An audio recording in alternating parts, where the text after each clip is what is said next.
Welcome to Grappling with the Gray, a forum for promoting the development of an ethical mindset and ethical decision-making to help us clearly see both sides of complex issues and better navigate the moral challenges of everyday life.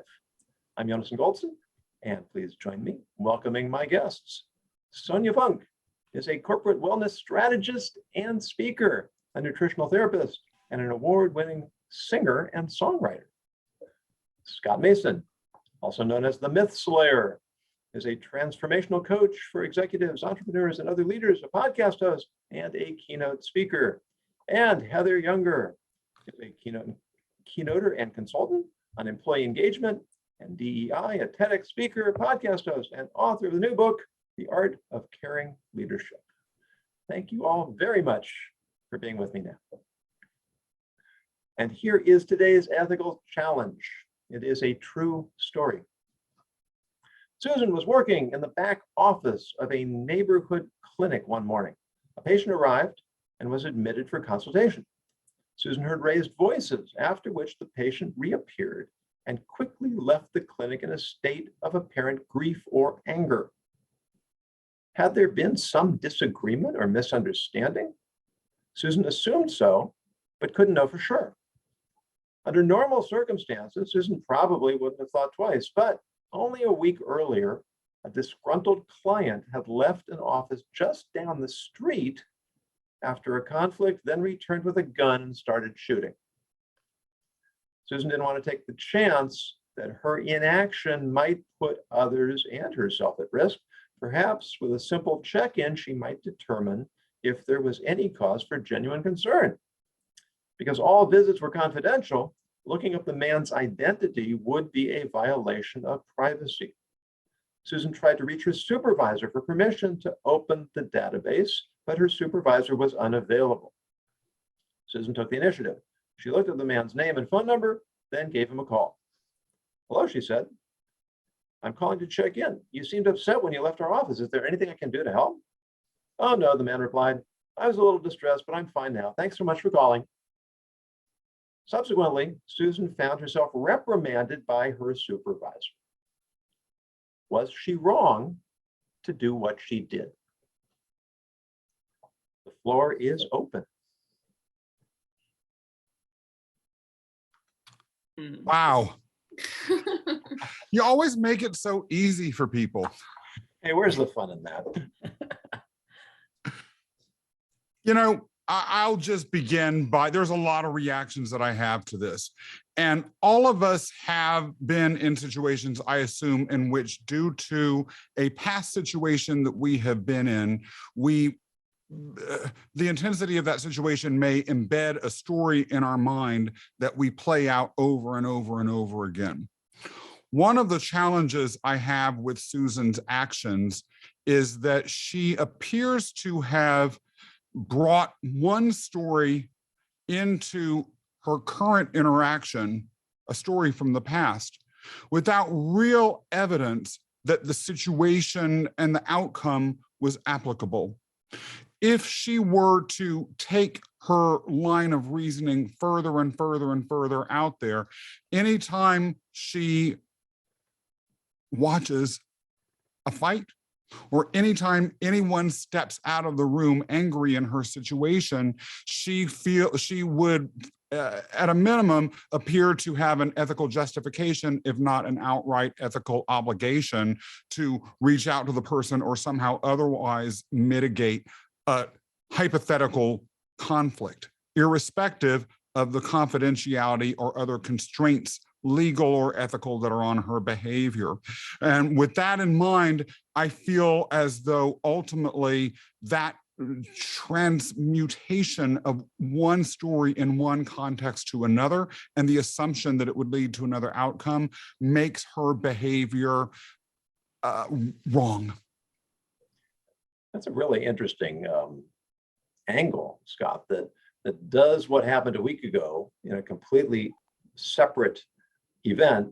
Does it have any bearing, or should it have any bearing on her decision now? Ladies? Do you want to go, Heather, or should I? I was just re-reviewing the facts in my head to make sure I didn't miss anything. I don't know, in the state of the world we're in right now with gun violence kind of all over the place, I can see where her natural inclination was to protect and not be a stander by who just, watches and does nothing. Also, if it's a client to the clinic or if it's a customer to the clinic, I can also see her kind of going over and above just to make sure that the client was okay. And that would be kind of a service perspective. It would be just making sure and checking he's okay, would say, I noticed you, you're more than just a number on our books, but you are a human that I want to make sure is okay, not necessarily for the details. So I think her actions were fine. Now, if she was if she was a therapist, or if there was something that was related to kind of the requirement of confidentiality or something that was tied, like she was tied into, potentially it could be an issue. But I think in this situation, again, given if we were assuming it's the current environment, if this was not the current environment where we're facing all the gun violence and all the things that are happening all around us, but I appreciate her sensitiveness to the potential of what could be, and at the same time, checking in on him is not a bad idea because it makes him feel like he's more than a number on a spreadsheet. And there's frequently a tension, isn't there, between doing what the rules prescribe and doing what we feel is right. And I often define ethics as what's in between legal and illegal. Mhm. But sometimes ethics may call on us to actually go outside the lines. Mm. What are your thoughts, Sonia? I was kind of in the middle of all of it, which is where I often tend to be in the work that I do. So I was trying really hard to not be in the middle of it because I'm always there. And I think so where I kind of came at it from was, if I'm just going to look black and white, like she broke protocol, she broke policy, she's lucky that the person wasn't upset that she called. And then I'm looking at the other side of, doctors and clinics will often get sued a lot of the time for bedside manner. And I'm like, what if she just actually stopped something from happening? Do you know what I mean? Like, what if it was someone that treated her not very well, and she just actually also stopped a lawsuit and a shooting, or whatever it was. So I kind of look at it on that side, which is kind of the very gray area. So as a person, it's hard not to look at it as what would I do as well, because I would be looking at that too. I think that obviously policy-wise, she probably shouldn't have done it, but I just feel like we are getting to a point where the ethics of things probably is a really thing to talk about all the time, everywhere, because the environment that we live in is going to scare the you-know-what out of people if they see something that reminds them of it. And I think being reprimanded for it was okay, as long as she was a first offense, if she wasn't terminated. Because when you're in that stress response and you're afraid of that thing, especially if it just happened down the street, right? Something like that, the blood flow to the front of your brain where you process rational thoughts gets reduced. So do I think she should have said, yeah, you can't do that, and been reprimanded? I think yes, but I do not think she should have been fired if it was a first offense. And then I think a policy shift of something in the office, if you think something's in danger, you're allowed to access this much information to do your due diligence. So that's kind of where my brain went with it. But that's also where I kind of the stuff I do for work. So I want to push back really hard on some things that I've heard. Very respectfully, though, and I appreciate the intelligence and the quality of the presentation of these points that was put forth. I really mean that. First of all, I have to say, what she thinks might happen, to me, carries no ethical weight. People can think anything, number one. Number two, one other thing that bothers me, and Heather, something in what you said raised this with me, her concern or her empathy for the patient. Those are nice emotions to have, but they were ultimately triggered by a fear. Really, what she was doing in attempting to prevent this outside of the rules was taking a personal utilitarian philosophy and sticking it onto the organization that clearly didn't have one. And that's problematic. Not only that, but it shows a deeper utilitarian mindset that she might have, which to me is scary. Utilitarianism is a scary ethical place to go. And history is littered with utilitarian philosophies that have led to all sorts of atrocities. Finally, what might have happened in her environment yesterday, unless there's a clear and imminent danger that is obvious and in almost, I would say, bordering on the indisputable, her acting as judge and juror as to that person's motives and what his actions might be in the future is actually dehumanizing to him. And I'll use a personal example of that because, and it sort of goes as to why I feel so passionately about this. Now, the news has been full of, in New York City where I live, crime going up and people being afraid of rising levels of homeless people on the street. And that's in every neighborhood. Now, the extent of the actual danger is, of course, the subject of another whole ethical or discussion around media and reporting, things like that. But that being said, there has been more crime. People are more afraid. That, I would say, is as close to an objective reality as can be stated. I was not so long ago on the stoop of the walk-up apartment where I live. It's an old school brown school with a walk-up sort of patio place before you go into the apartment building door, taking a selfie of myself. And another resident of the building felt the need to come up to me and demand to know what I was doing on the stoop of her building, what my name was, and what exact business that I had there. She felt that because of things that had happened in the environment, that she was afraid of would be replicated in the future, particularly crime, justified a personal intervention and an imposition of that story into my presence there. And frankly, that is what this lady in this thing was doing. It's just switching the situation and making the narrative that she's saying. Why would we assume, by the way, that this man would take I could have conceivably been grateful that she was so concerned that I was a criminal and wanting to protect everyone. I somehow didn't take it that way, though. And why should she have assumed that he would take her inquiry into his mental state as this expression of warmth and love? He might have just been as offended as I was. So I think that there's, this is where the pushback is on these unbelievably well put thoughts. But if there's passion detected here, it's real. I'm fascinated by the passion, Scott. I certainly share your contempt for utilitarianism, but I don't see it here the way you do. I see it more as a matter of weighing a risk against a sort of philosophical respect for people's privacy and people's personal space. What would have happened if she would have discovered through the phone call that this person was actually planning to come back and commit violence? Would we not celebrate her as a hero? And of course, that you can't play that game because you don't know. So we have to look at it in the abstract. But there's always going to be a tension between, if police see somebody that they think looks suspicious, it's their job to question that person.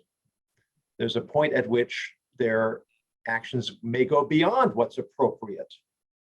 And we deal with those types of stories in the news. But there's always going to be this tension between my personal responsibility to not simply be a bystander when there's a chance of harm, and the risk of intervening and causing a different type of harm. Yes, and it's interesting, Scott, I sense one word you didn't mention was bias, but I sense that was kind of underlying many of these things. And also the idea that we enter into life with our own filter and our own experiences, and it's really almost impossible to get rid of those. You can be super intentional, try to say, I'm going to remove that particular experience in the moment so that the thing I'm facing right this moment doesn't, like you were saying, trigger something that happened before. And maybe it's not the exact same thing. Now I'm not looking at the facts in front of me. Now I'm not being objective in the situation. But most of us are operating from a place of bias, whether it's good or bad, because bias is positive or negative. We can choose to do what we want, right? So in the case where someone sees you or sees this person, and it's a caricature in their mind of the person who's suspicious, or the person who's going to shoot something up, or the person who's going to whatever they're going to do. I think that tension and that is going to exist.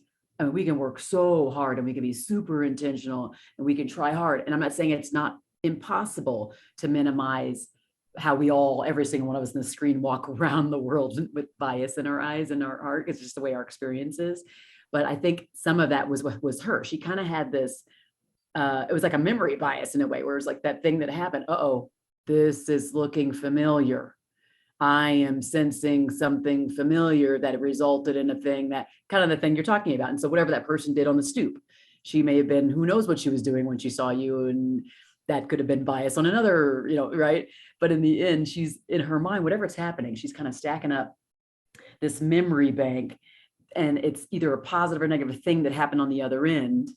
And she herself has to say, okay, don't make assumption about this gentleman who I don't know who he is, or don't make an assumption about Scott, who's on the stoop taking a selfie. Don't make the assumption about it. How about we go a little bit deeper? And I kind of feel like her calling after went just a little bit deeper. She could have just let it go. Maybe nothing would happen. She'd come back again, whatever. But as I think about how we walk through life right now, most of us, so we go in the grocery store, we get our stuff, we're not paying attention, there's neighbors all around us, we go in the parking lot, like somebody left their purse over here because they forgot it, like we're just so distracted.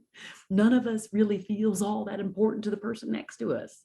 So her reaching out, I know what you're saying, the intent was like, shoot, is he about to come kill us all? But at the same time, he didn't know that intent. So in the end result was he, I would hope, had a positive benefit of knowing that someone in the world was looking out for him. Yeah, and I think where the gray always lies and where it can be successful is just this notion of the grace that comes when you're wrestling with it a bit. Because I don't know necessarily that the person that kind of approached you on your balcony there, she didn't sound like she wrestled with it and was concerned and had two conflicting things. She was just like, he's bad, he's doing something. Whereas this person was like, oh, this happened, oh, he was upset. And then with that kind of contemplation, there's more of a curiosity that comes into it. Curiosity saves the cat all the time. And when you approach it that way, and it was a curious thing, she kind of did, the outcome was good, because the person was like, why are you calling me? Because they're not going to, if you just have their name and number and she hasn't looked at the medical file or whatever the file is, right? Doesn't get so far into the ethical side of it. And I think that's why these conversations are so important, because the world we live in is not going to get less gray. There are going to be less shades of gray. So yes, that person that attacked you on your steps there, that was fear, survival instinct, protection, all that kind of stuff. Whereas this person saw rules, saw potential, wrestled with it, did the least interruptive thing, and so the grace was there for it. And I'm not saying that there's a magical grace formula for all of the things that are out there, but I just think with those things, if you can get into that space of it, there's just a lot of grace when you can move into curiosity instead of what that person did to you, which I feel is very different than what this lady did. Let's think about this a little bit further. Thank you. You all have clapped me back a little bit. I love it. Now, one of the things that's interesting that was not in the hypothetical, that goes as to something Heather mentioned, and even you too, is that the race of the people. We don't know what they were. We're making assumptions in our own mind about what the racial backgrounds were. But suppose if we were to peel this onion back a little bit further, we were to find out that he was African American, she was white, and that the prior shooter had been African American. We might view this very, very differently. And that's where I have some issues with us making assumptions about even what her motives were based on the actions. She might not even be honest with herself about her motives. Let's also not forget that she was making some assumptions about his mental state.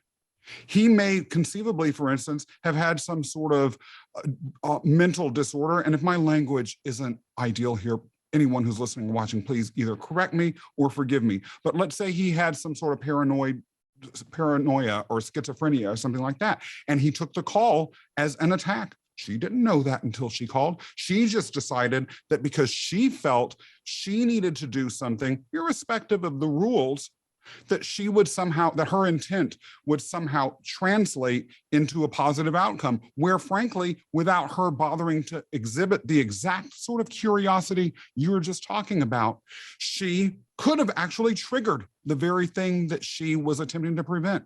I always say, what her think when it comes to what I talk about, which is Greek myth in a more modern context, the purpose of prophecy in mythology is always to come true. The hero or heroine makes the prophecy come true.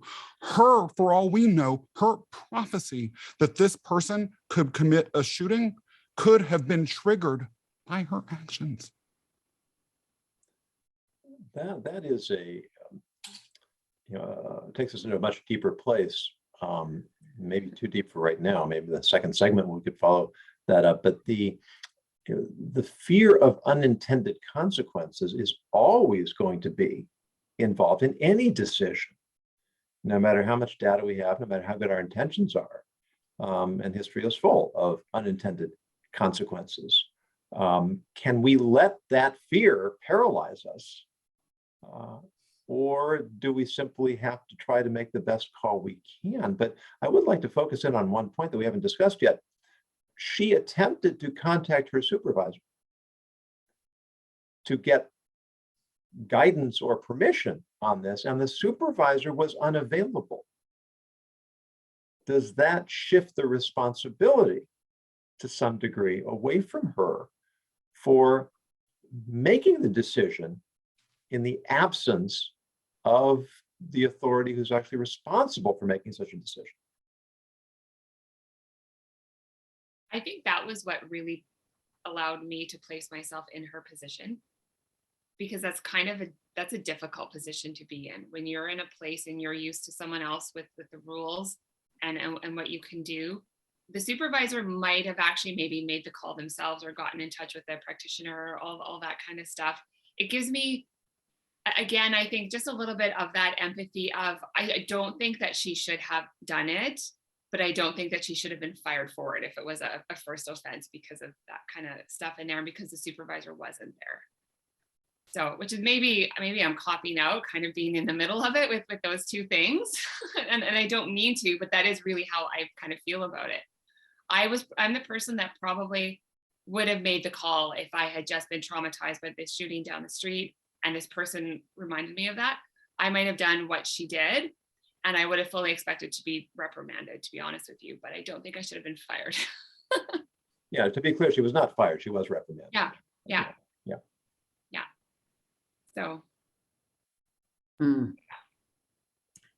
I've always kind of been the entrepreneur type, even when I was working for someone else. And so I'm the person who would want to put it all on the line for the benefit of doing the right thing. And so even if my manager wasn't available, I have no choice but to kind of, as we say here, grapple with what I need to do and try to choose the side that had the least harm to most and the most benefit to most.